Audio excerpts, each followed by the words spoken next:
Барлығыңызға ассалаумағалейкум. Сіздермен Нұрбек Қалаубек, және де бұл біздің тегін сабағымыздың 6-шы сабағы. Бүгінгі сабақтың тақырыбы проб компаниялар.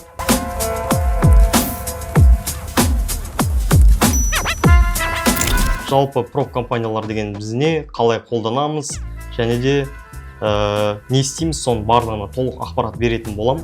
Проб дегеніміз не? Проб дегеніміз, егер де сізде бастауға трейдингті қаражат жоқ болатын болса, үлкен сумма жоқ болатын болса, сізге сол проб компания несиді определенный размердегі шотты беретін болады, бірақ сіз ол шотпен сразу торговля жасап кете алмайсыз. Сіз оның тестінен өтуіңіз керек болады, және де сол тестінен өтетін болсаңыз, сізге несиді проб компания өзінің аккаунтын беретін болады, то есть шот беретін болады, бірақ ол бізде демо шот болып саналады. Бірақ сол демо шотты торговать ету арқылы естейміз, біз табысымыздың 80%-ін алатын боламыз. Енді толығырақ проб шотты қалай аламыз, қандай проб компаниялар бар, соның барлығын айта кетейін. Жалпы бізде қазіргі таңда шетелдегі танымал проб компаниялардың бірі ол FTMO, және де ZFIFers, Funding Pips деген сияқты пробтарды естіген боларсыздар. Осы пробтар бізде қазіргі таңда сенімді пробтар болып саналады, бірақ өкінішке орай біз FTMO мен қазір жұмыс жасай алмаймыз. Сол себепті қазір жұмыс жасауға ZFIFers немесе Funding Pips'ті ұсына аламын. Енді пробты қалай аламыз, соған келетін болсақ, немесе қалай өтеміз, сол жайында информация беріп кетейін. Жалпы бізде определенный проб шот проб компаниядан алдық. Мысалға, бірінші проб деп қойық. Жалпы біз бұл проб компаниядан шотты не істейміз, тегін ала алмаймыз. Оған определенный бір процентін төлеу керек. Жалпы мысал ретінде $10,000 шотты біз $65 ала аламыз. Мысалға $10,000 шот дейік. Бұны біз аламыз, не істейміз, $65 аламыз. $65. Мысал ретінде. Енді дальше не істейміз? Дальше бізге осы шоттың екі фазалы тестінен өтуіміз керек. Яғни бізге проб компания білімімізді бірінші очередь тексереді, после этого уже торговля жасауға лайв шот беретін болады. Бірінші фазада біз не істейміз? Бірінші фазада біз осы $10,000 шотқа не істейміз? 8% қосуымыз керек. Яғни 8% дегеніміз ол бізде $800. Және де осы 8% қосу арқылы біз күнделікті не істемеуіміз керек? 5% минус жасамауымыз керек, және де общий 10% минус жасамауымыз керек. Егер де бір күнде 5% минус жасайтын болсақ, өкінішке орай бізден несиді проб шотты алып қоятын болады, дальше жұмыс жасамайтын болады. Но ол в дальнейшем біз тағы да шот аламаймыз деген сөз емес. Просто именно сол берілген шотпен біз жұмыс жасамайтын боламыз, егерде сондай 5% бір күнде минус жасайтын болсақ. Енді келесі екінші фаза. Екінші фазада біз не істейміз? 5% депозитке қосуымыз керек.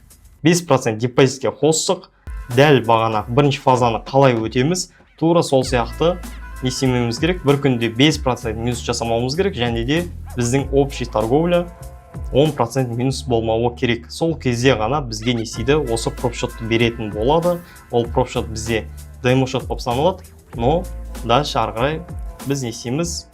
Верификация өту арқылы өзімізге сол проб шотты алатын боламыз.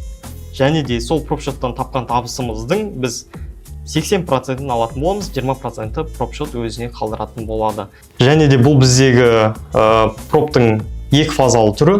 Егер де бір фазасына келетін болсақ, бұл жерде бір фазалық түрінде кішкене өзгеріс болады. Ол дегеніміз бізде бір фаза ғана болады. Бір фазада біз 10% прибыль қосатын кездер болады, немесе кейбір проб компанияларда возможно 11% немесе 12% қосу керек. После этого бізге не істейді? Верификация өту арқылы жаңағы минустар жасамай өтетін болсақ, бізге сол аккаунтты беретін болады.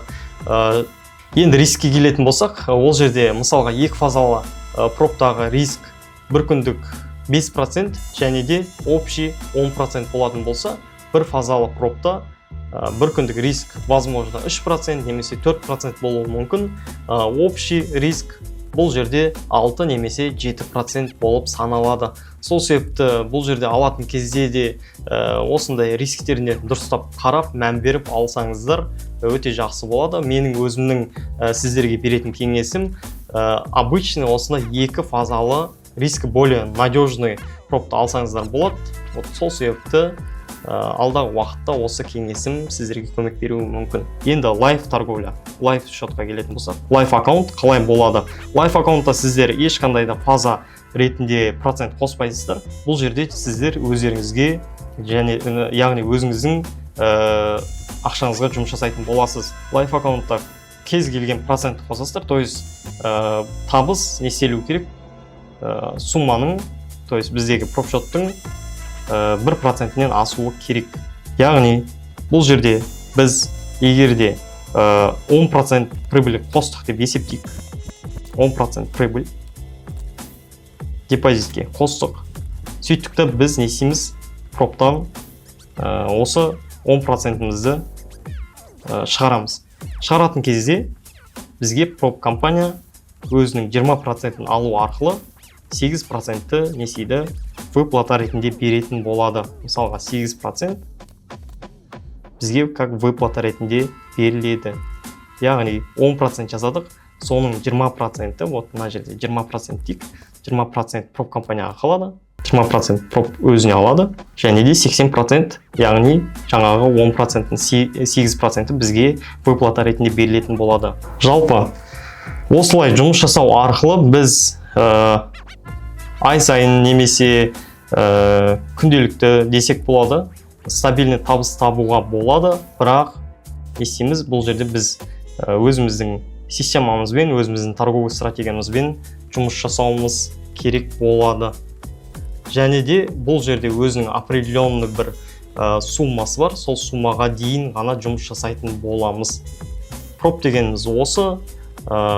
Жалпы сабақ түсінікті деген үміттемін. Барлықтарыңызға назарларыңызға рахмет. Келесі сабақта жолыққанша.